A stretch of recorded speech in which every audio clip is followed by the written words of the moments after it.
yanyuzurwaga buri munsi akitwa inkende. Gusa igikorwa utabasha gukeka cyaje guhindura ubuzima bwe burundu. Amazina ye ni Zanziman. Uyu Zanziman akaba yaravutse atameze nk'abandi bantu. Zanziman yavukanye ubumuga bwo mu mutwe byatumye agira isura nk'iy'inkende.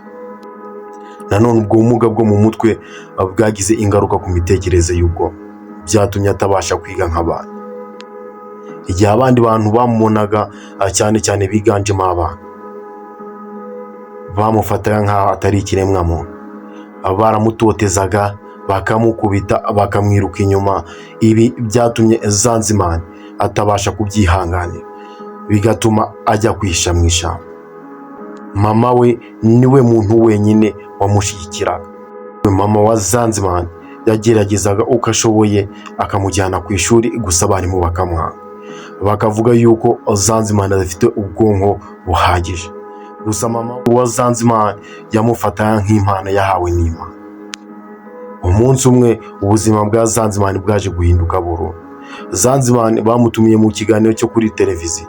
Icyo kiganiro cyaje gusakara ahantu hose, kibasha kurebwa n'abantu batagira ingano. Abo bantu bagiye batandukanye barebye iyo video, batangiye gukusanya inkunga yo kumufasha.